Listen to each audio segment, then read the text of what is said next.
Streaming from Oklahoma's own digital studio, this is OSU Football Update, brought to you by Bronze.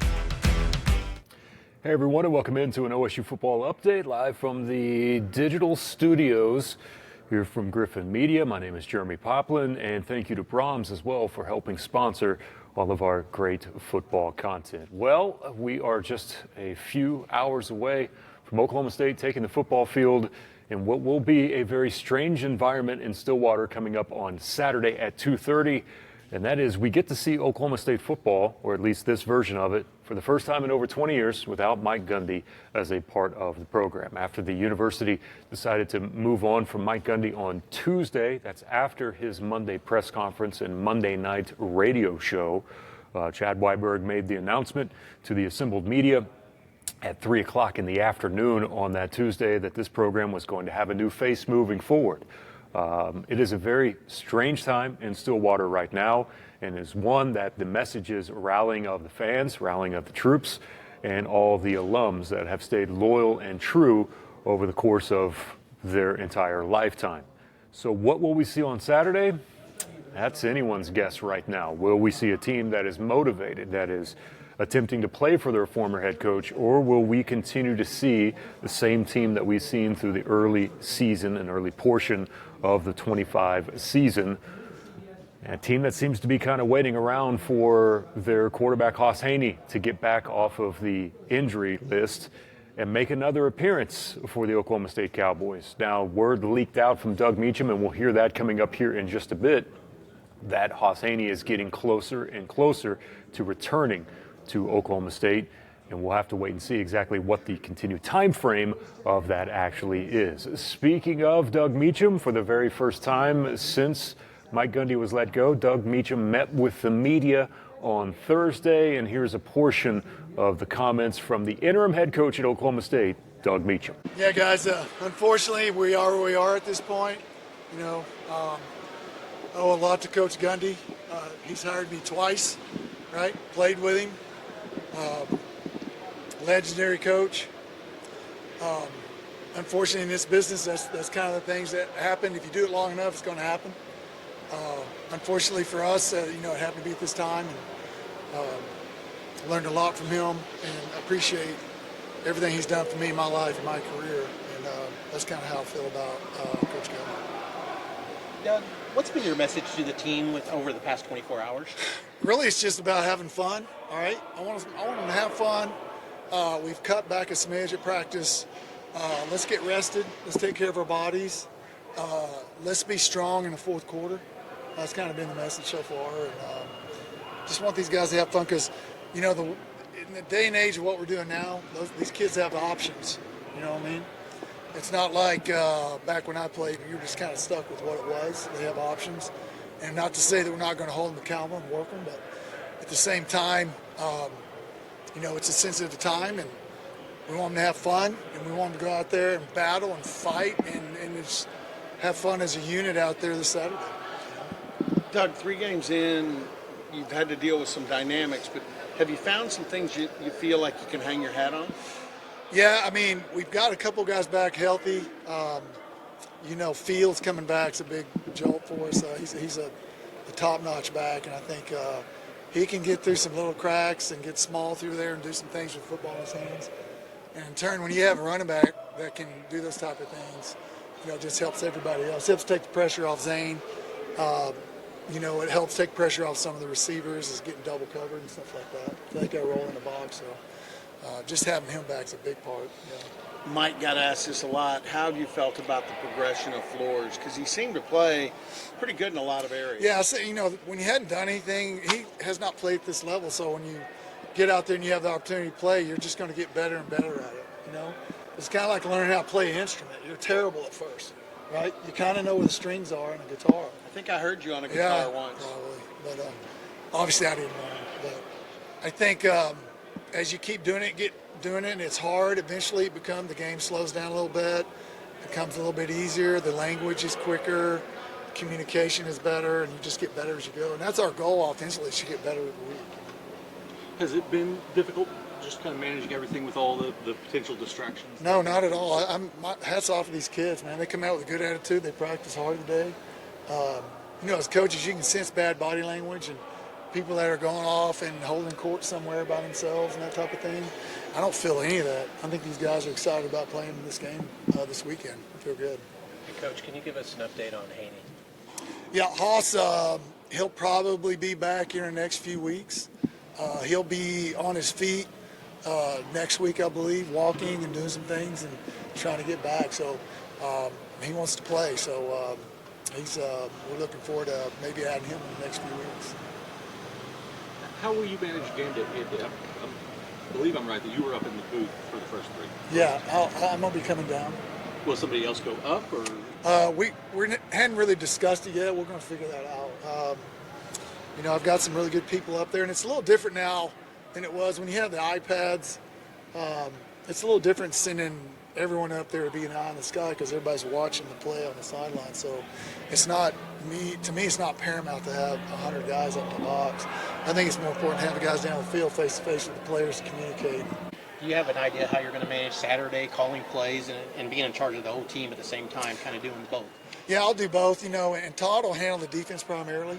There's a lot of things they do that I'm not really up to date on, so he's going to be the head coach of defense. I'll be the head coach of the offense on game day. So, and it's, in my 20-some-odd years of calling it, I was on the field every year anyway, so being up in the box was a little bit different for me. So being down probably a little bit more kind of what I'm used to, so it won't be that big a deal to me. Got to wear shoes. Yeah. Is there anything that you've changed the past 2 days of practice? Baylor, no. We're not doing anything any different. No, I mean, not necessarily. I think what they do on defense allows for a few things that may be a little different, but, I got to be a little careful. Their secondary coaching me at TCU for 8 years. Paul Gonzalez, their tight ends coach, was my O-line coach at TCU, so for me to just wholesale change to what maybe I've done in the past or somewhere else, probably not smart. So probably be a little bit of the same. Doug, most coaches with your experience as far as, game management, you have a feel for fourth downs, you have a feel for, because you've been around the game a long time. Well, I think fourth downs it's more than just kind of you have a good play. It's how are we doing on offense, and then it's how's the defense doing. Are they holding, are they stopping? We feel like if we go and don't get it, we're going to hold up on defense. So there's a lot of things to factor in on that part in terms of fourth downs and stuff like that. But, got a lot of people with a lot of analytical information that study it, and I'll get a lot of help from, the staff. We got a lot of people in that room, so we'll be fine. Does it help that you went through something similar to this at TCU with a mid-year coaching change? I don't think going through this helps anybody, you know what I mean? Yeah. But, like Clint Bowen, he's one of the analysts. He did it at Kansas several times, so kind of leaning on him for information because he's done it. I've never done this, so,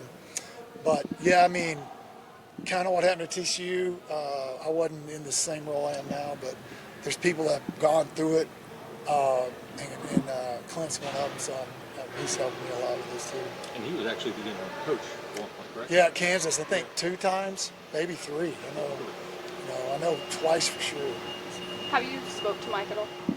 Yeah, we texted, and he came and addressed the team, kind of a, appreciate you type thing for the team, and had that opportunity, so yeah, a couple of times. Did he give you any insight No. being a head coach? No, didn't give me anything.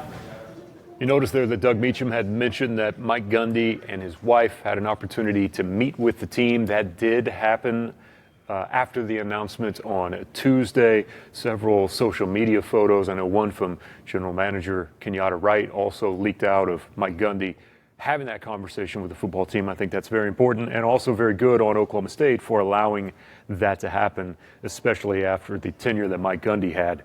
We can get into what the future looks like in terms of Mike Gundy and his involvement with the program, but at some point in time, the door will be back open and they will wrap their arms around Mike Gundy, because you can't talk about the current expectations and level of expectations for Oklahoma State football without including Mike Gundy's work in that. Speaking of Oklahoma State and Mike Gundy and what the future looks like, there is still a game that needs to be played coming up on Saturday, and it's the Baylor Bears. Here's Dave Aranda with some of his thoughts on the Oklahoma State Cowboys.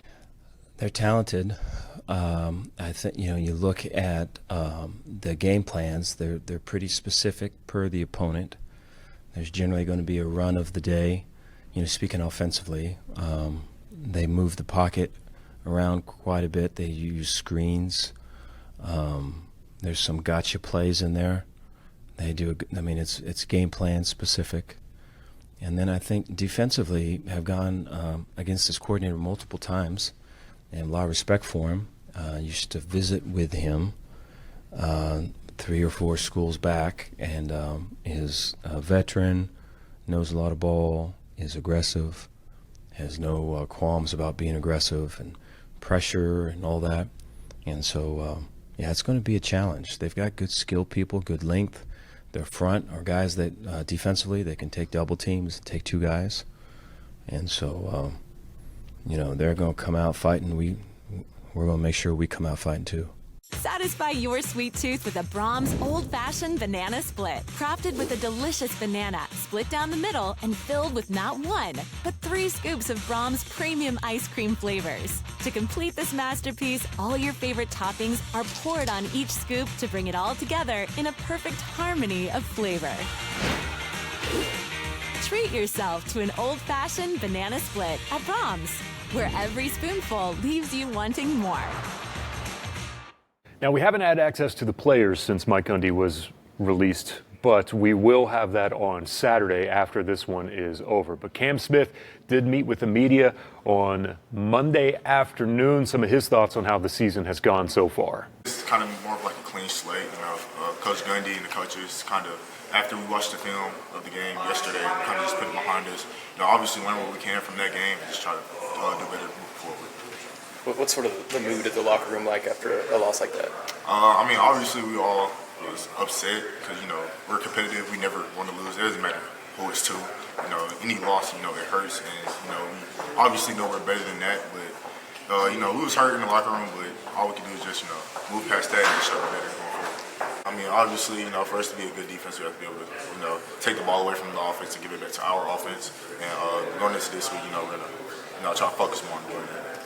Here's Gavin Freeman from the Oklahoma State Cowboys. That Cowboy offense still looking for big plays down the field. Haven't been able to quite hit on many of those yet, much like Baylor. And Dave Aranda talked about just a few moments ago. Here's Oklahoma State's Gavin Freeman. We just need to keep doing our job. Keep lifting Zane up, keep lifting receivers, O-linemen, running backs, everybody. We need to all come together and, keep making plays. We'll be just fine. Ask Gundy about this. Recently, it's 5 years ago, players chose a school based on facilities, tradition, and the coaching relationships. Right. Now money's a huge part of all that stuff. Mm-hmm. Has that changed how much players care who their coach is? No, not here. I don't think it's a problem. I've been around all the players and most of the guys since last June, and all the new players really since January, and we don't really care, and I don't think that's a problem here. We just want to play for each other. So you don't think that's changed? In other words, the money hasn't changed that part of it. I feel like there's a little bit of change in college football overall, just because it's more money orientated. But it's still, in the end of the day, it's football, and it's a tough game, and if you're not tough, then you can't really play. So it's football at the end of the day, but there is some sense of money, but this team, I don't think that's an issue. Thank you. Jumping back to the last game, you guys got open with the field goal in the first drive, but the offense kind of stalled after that. What do you think maybe went back and watched kind of happened after the first drive? Just like UT Martin and Oregon, we got to capitalize on certain things, and we got to make those plays that really matter, and we just got to come together again.